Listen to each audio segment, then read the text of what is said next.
Now, many believers today are struggling. And I know that there's been times in my life where, it might not be for healing, but it is for whatever the provision that God has made in the atonement of Jesus Christ. And I've had those times where I kind of feel stuck. And people are struggling to receive the benefits of healing and wholeness and abundant life through, what Christ has already done for us because of, I would call it, unknowingly holding on to limiting beliefs. Because so many of us come from all walks of life. And what happens is sometimes unknowingly we are holding on to limited or limiting beliefs that oppose the truth of God's love. And I don't know how else to put this. The place where the supernatural flows is the place of unconditional love. For God so loved the world. What did he do? That he gave. The place for the supernatural provision of God in your life and my life is the place of unconditional love. And unfortunately, so many of us get stuck because we find ourselves unknowingly having beliefs in our heart that oppose the love of God. Limiting beliefs are when we have what I call opposing beliefs. Opposing beliefs don't cancel God's love, but it stops us from receiving. Years ago, many of you as students, if you're here and you've had some of my classes, you might have heard me talk about this, but many years ago, I would say 35 years ago, I got a revelation one day from the Lord as I was struggling in my daily walk, my Christian life. And the only way I could put it was that Christian life was not as advertised. Does that make any sense? Yes. And I was living my Christian life knowing the truth of the finished work of Jesus Christ, knowing the promises of God, realizing that God has given, but I was not experiencing that. And many Christians, many believers today, this is the heartache of so many men and women of God, is that so much of what they believe doesn't necessarily work for them.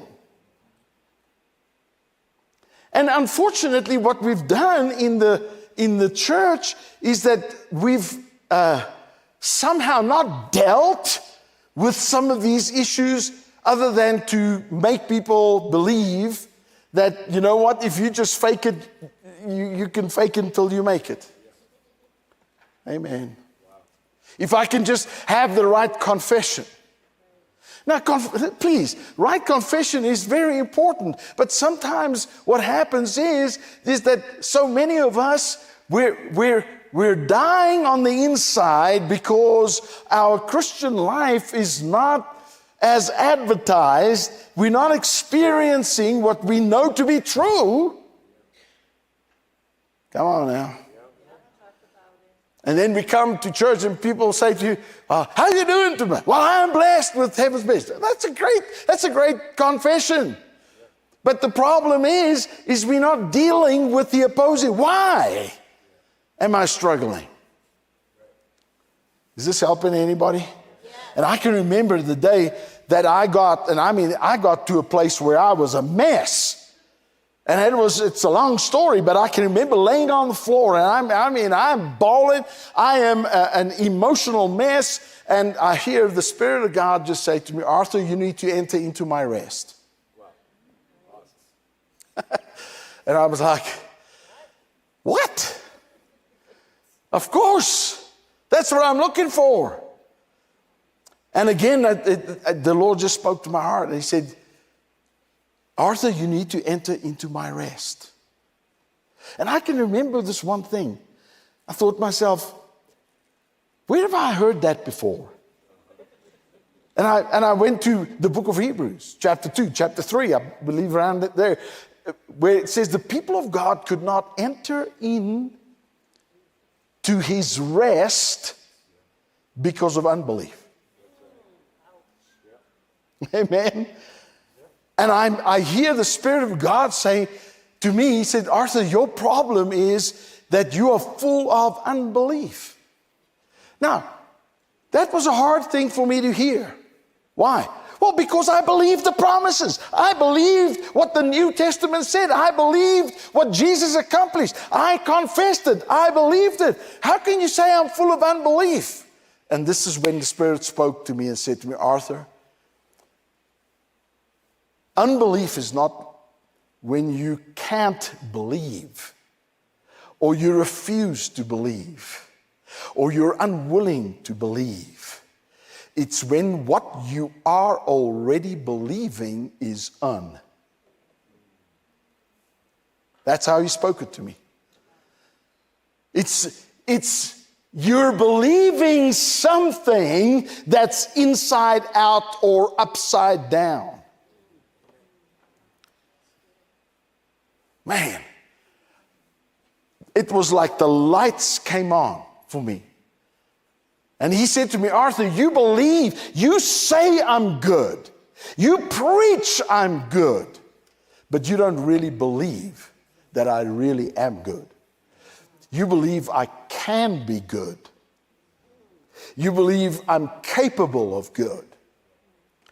But you don't believe that I am. The I am is good. Wow, man. That's when I decided that day, I said, Lord, I realized that I believed in all of the things that God could do for me, that he might do for me, but I didn't believe that God has already done it, and it is never withheld from me. And boy, I tell you, from that day on, I started saying, Lord, from this day on, I am looking for, I am expecting, and I am believing that no matter where I find myself, no matter what I find myself in, I'm going to expect you to be good. I'm going to expect you to be good. And boy, when that started, it started changing my life.